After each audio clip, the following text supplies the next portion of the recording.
Hello student, स्वागत है एक बार फिर से आपके ही अपने यूट्यूब चैनल एमपी टीच पर। तो दोस्तों आज हम देखने वाले हैं कवि परिचय, जो कि सूर्यकांत त्रिपाठी निराला जी।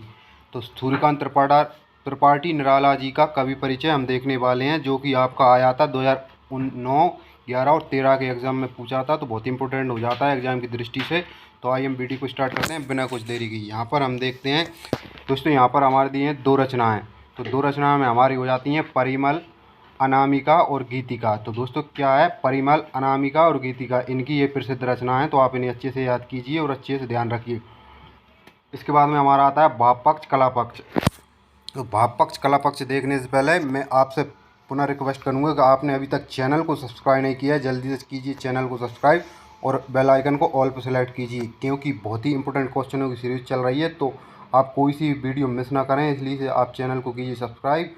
अगर चैनल को सब्सक्राइब करोगे तो उसमें आपका ही प्रॉफिट होने वाला है।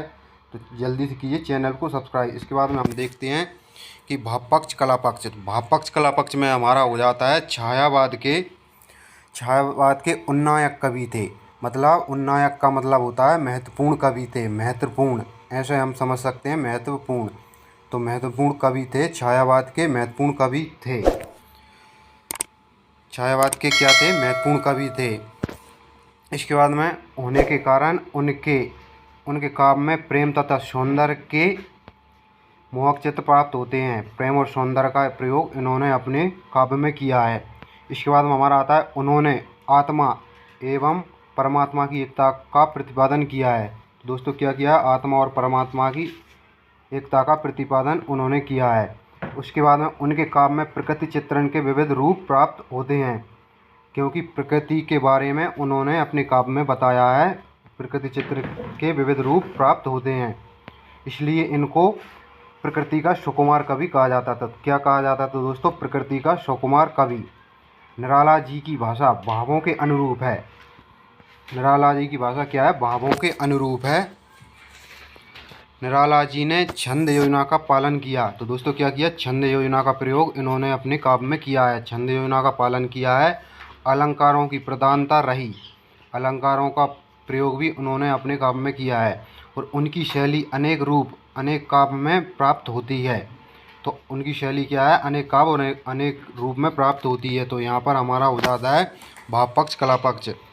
2 रचनाएं हो गई, भाव पक्ष, कला पक्ष हो गए। बहुत ही सिंपल भाषा में मैंने आपको बताया है।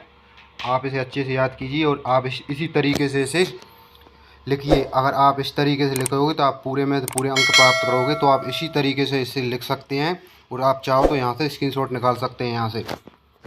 इसके बाद में हमारा आता है साहित्य में स्थान। साहित्य में स्थान में हम देख लेते हैं आधुनिक कवियों में निराला जी का उत्कृष्ट स्थान है। आधुनिक यानी पुराने कवियों में निराला जी का उत्कृष्ट स्थान माना जाता है, क्योंकि वो छायावाद के कवि थे। इसके बाद में वे मुक्तक के जनक थे। तो मुक्तक काव्य के जनक इनको ही कहा जाता है। किसको? निराला जी को मुक्तक काव्य का जनक कहा जाता है। इसके बाद में हमारा आता है उन्होंने हिंदी कविता को नई दिशा प्रदान की। हिंदी कविता को क्या की दोस्तों? नई दिशा प्रदान की।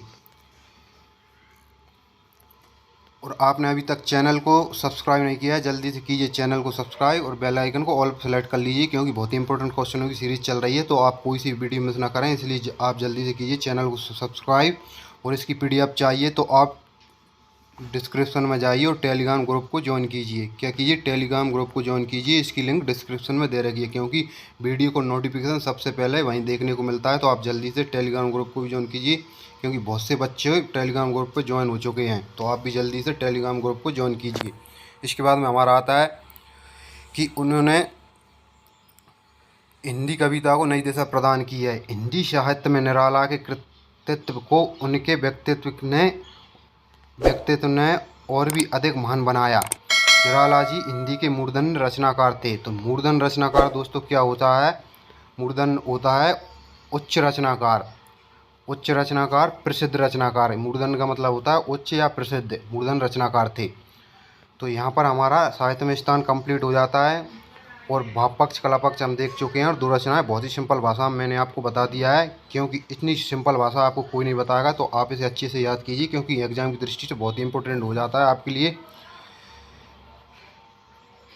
तो दोस्तों आज की वीडियो में बस इतना ही। मिलते हैं एक नेक्स्ट वीडियो में नेक्स्ट सॉल्यूशन के साथ। जब तक के लिए धन्यवाद।